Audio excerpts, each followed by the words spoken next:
Everyone, আমি সায়নী। তোমাদের সবাইকে স্বাগত জানাই সায়নীজ ব্লগে। আজ হচ্ছে ভ্যালেন্টাইন ডে। আমার তরফ থেকে আমার পরিবারের সকলকে জানাই ভ্যালেন্টাইন ডের অনেক অনেক অনেক ভালোবাসা। তো আজকের দিনটা তো সবাই নিজের নিজের প্রিয় মানুষদের সঙ্গে কাটাচ্ছ, অনেক সুন্দর করে হয়তো কাটাচ্ছ সবাই। আর আমি কাটাচ্ছি আমার ছোট্ট ছোট্ট গোপাল সোনাদের সঙ্গে। তো আজকে যেহেতু ভ্যালেন্টাইন ডে, আমি ভালোবেসে গোপলুদেরকে কি দিচ্ছি এটাই হচ্ছে বড় কথা। তো ওদেরকে আমার আজকে ইচ্ছে আছে একদম রেড রেড একটা ড্রেসে সাজাবো, দুজনকেই সাজাবো। আর খুঁজে পেতে আমি ওদের দুজনের দুটো রেড ড্রেসও পেয়ে গেছি। খুব ইচ্ছে ছিল যে আমি দোকানে যেয়ে ওদের জন্য নতুন কিছু জামা কিনে নিয়ে আসবো, কিন্তু আমাদের এখানে পাশেই রাস্তার কাজ হচ্ছে বলে সেটা আর আমি করতে পারিনি। চলো দেখতে থাকো আজকের ব্লগটা। আই থিঙ্ক আজকের ব্লগটা তোমাদের খুব খুব খুব ভালো লাগবে। আজকের দিনটা হলো ভালোবাসা উদযাপনের দিন, তাই আমি ভাবলাম ছোট্ট করে একটা ব্লগ তোমাদের জন্য শেয়ার করাই যাক। সবাই সবার নিজের প্রিয়জন বা ভালোবাসার মানুষের সঙ্গে আজকের দিনটা বেশ সুন্দর করেই কাটাচ্ছে, আর আমি কাটাচ্ছি আমার দুই ছেলের সঙ্গে। হ্যাঁ, তোমাদের কাছে তোমাদের সন্তানরা যেমন প্রিয়, আমার কাছেও কিন্তু আমার লাল আর মুরারি সব থেকে প্রিয়। ওদেরকে সুন্দর করে যত্ন করে রাখাটাই এখন আমার কর্তব্যের মধ্যে পড়ে। তাই আজকে যখন ভালোবাসা দিবস, ভাবলাম যে ওদের সঙ্গে একটু আমি সময় কাটাই, ওদের সঙ্গে ওদেরকে সুন্দর করে সাজাই, সুন্দর করে খাওয়াই, আর ওদেরকেও একটা কিছু উপহার দিই। তো প্রত্যেক দিন আমি যেমন স্নান করতে বসে ওদেরকে একটু আদর করে নিই, সেই রকমই আজকেও ওদেরকে একটু আদর করে নিচ্ছি। আর এখন কলকাতায় বেশ ভালো গরম পড়ে গেছে, তাই ওদেরকে আজকে ঠান্ডা জলে স্নান করাচ্ছি। কেন কি আমিও এখন কিন্তু ঠান্ডা জলে স্নান করছি। লাল রঙটা কিন্তু সবসময়ই ভালোবাসার প্রতীক, তাই আমি চেয়েছিলাম আজকে আমার দুই ছেলেই লাল রঙের সাজে সাজুক।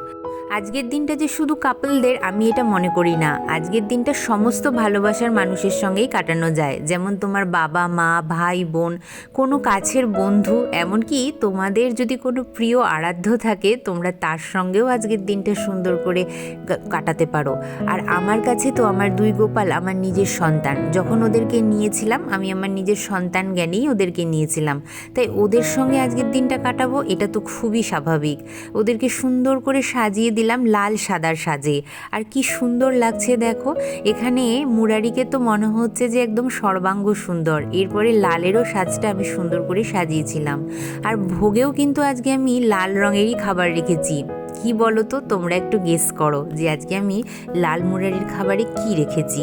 তো যাই হোক, সুন্দর করে বাচ্চাগুলোকে সাজিয়ে নেওয়ার পরে তারপরে কিন্তু আমি ওদেরকে খাইয়েছিলাম। এরপরের যে ভ্যালেন্টাইন ডেটা আসবে, আমি ভেবে রেখেছি ওদের জন্য সব কিছু আমি নতুন নিয়ে আসবো, মানে নতুন জামা কাপড়, হার, কানের দুল, সমস্ত কিছু। আর এই যে দেখো, আজকে গোলাপ ফুল এনেছি আমি তিনটে। দুটো মা লক্ষ্মীর কাছে যাবে, কেন কি আজকে শুক্রবার, আর একটা যাবে আমার গোপাল সোনাদের কাছে। হ্যাঁ, সব ঠাকুরের জন্যই আমার আনার খুব ইচ্ছে ছিল, সাই বাবা, বজরংবলী, আমার শিব ঠাকুর সবার। কিন্তু আজকে গোলাপের যা দাম, ওরে বাপ রে বাপ, যেন আগুন আকাশ ছোঁয়া। এক একটা গোলাপ আমার কাছে অনেক বেশি দাম নিয়েছিল। তোমাদের কাছে, তোমাদের নিকটস্থ বাজারে কীরকম দাম ছিল আমাকে একটু জানিও তো। তো লাল রঙের যে খাবারটা বলছি সেটা হচ্ছে তরমুজ।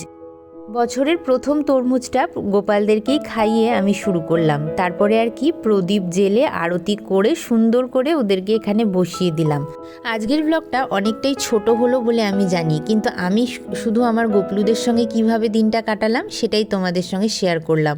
তোমরাও তোমাদের প্রিয়জনদের সঙ্গে কিভাবে কাটালে আমাকে অবশ্যই জানিও। আমার এই সমস্ত ভিডিও বা কমেন্ট পড়তে ভীষণ ভালো লাগে।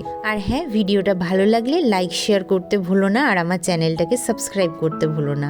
চলো, দেখা হবে আবারও একটা সুন্দর ব্লগের সাথে।